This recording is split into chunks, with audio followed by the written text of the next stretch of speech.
going to ask you about the run defense. Obviously, very good last night. From week 1 to week 2, how much was it a strategic, schematic adjustment from Vic, Austin Clark, compared to you guys just playing better? Yeah, I think it was a little bit of both. We definitely, you know, Zach kind of hit us with some the D line with some real before the game. I'm not gonna say what he said, but it was message received. So just kind of had that in our minds, and just like we knew we had to play better. Week 1 wasn't us as far as the run defense and our standard and what it's been around here. So it was good to definitely improve against a really good running team.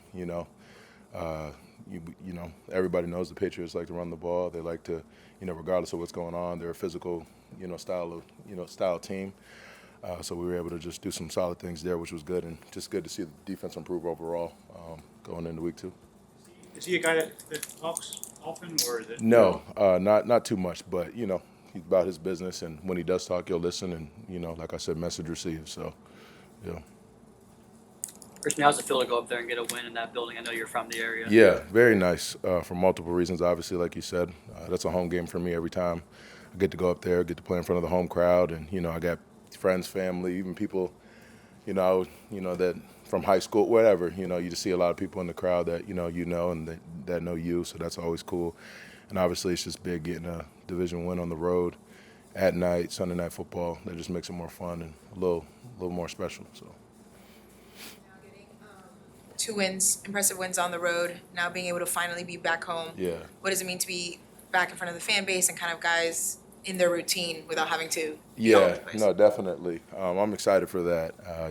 Just like you said, to come back home, be in front of the fans, put on a show, do what we do in Hard Rock Stadium.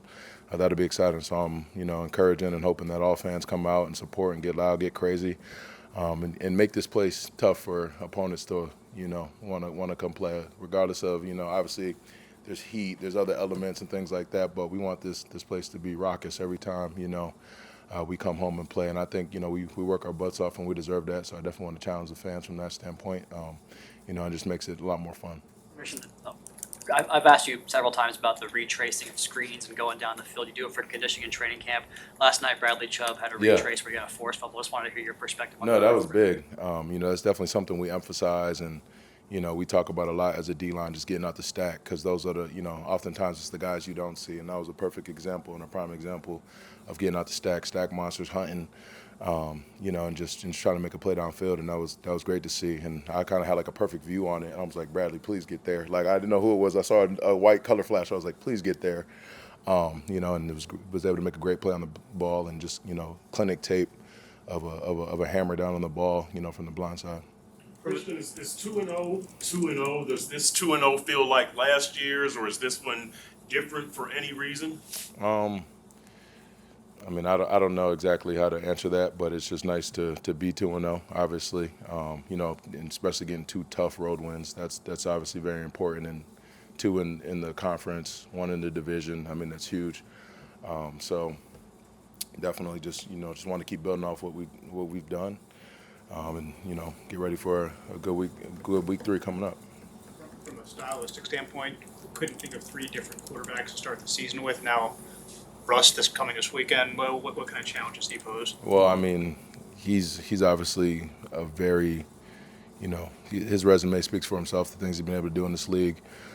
So he presents a lot of challenges. Just being able to obviously be great in the pocket, run when he needs to. Great leader, things like that. So he got to play him once in my career, and he was able to do some pretty impressive things, throwing the ball, running, launching it, down the field, and different things like that. So I'm excited for the challenge that he brings, and looking forward to it always. Did you happen to see how their game ended yesterday? I did not. I haven't got. I saw something. I heard something was crazy, but I didn't get to. I was watching Get Up a little bit this morning, but I turned it off before I got to the game. So yeah. Hail Mary in the last play. Oh. Got it, and then missed a 2-point conversion on a blown DPI. So they're going to probably be pissed off. No, I did not see that, but man, yeah. So, but yeah, I'm sure they'll definitely be motivated coming on the road and wanting to get their first win. So we'll have to be ready. So, yeah. Question out of left field here. You know how Tua calls, or maybe you don't. Tua calls Mike McDaniel beast.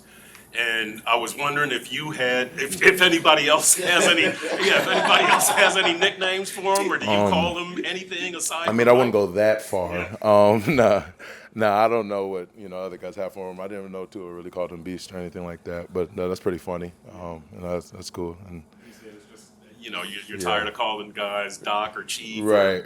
So that's his. But I guess I think that's part of Tua's humor. I guess he's just going to kind of against the grain there. By calling him Beast. I mean, no. Christian, what'd you make of the performance off the edge last night with all the pressures, TFLs, and sacks from the guys outside? No, it was just good. Definitely just for guys to be able to be active, make those plays, get that kind of pressure. And, it's important because, when you get good edge pressure, it makes it even that much more important for the middle guys to get that push and things like that. And just working together. I feel like, we did a pretty good job of that last night. Interior guys rushing. We were able to get some good pressures up the middle, off the edge.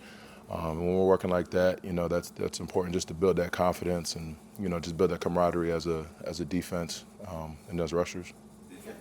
That you guys want, being able to sacks, fumbles, everything. Yeah, you definitely want to, be known as, an intimidating front, and we got the guys to do it. But it all just comes down to a weekly focus and a weekly preparation and, locking in on the game plan and really trusting one another. Fortunately for us, like I've said before, we've got a lot of guys who played around each other for a while, so kind of knowing each other's styles and just giving a guy a look and being and we knowing what that means and just that kind of helps. So I just hope that we can continue to build off of that. Well, with Ginkel, have you seen that kind of pass rush from him before? Gink's my guy, man. Me and Gink came in together. Rookies back in the day. So me and Gink's always been cool, and I was happy to definitely see him, have a night like that and do some good things. Because we know what Gink can do. We all mean it, and when we say it too, Gink's got like a horseshoe up his butt or something. He's always just finds a way to be around the ball. He's like a lucky, he's just lucky. Sorry if that's inappropriate, but and we joke too and say Gink's really one of the best football players on the team. Just his ability to be versatile, smart, super reliable. So it was good that he got a little shine and had a night like that last night.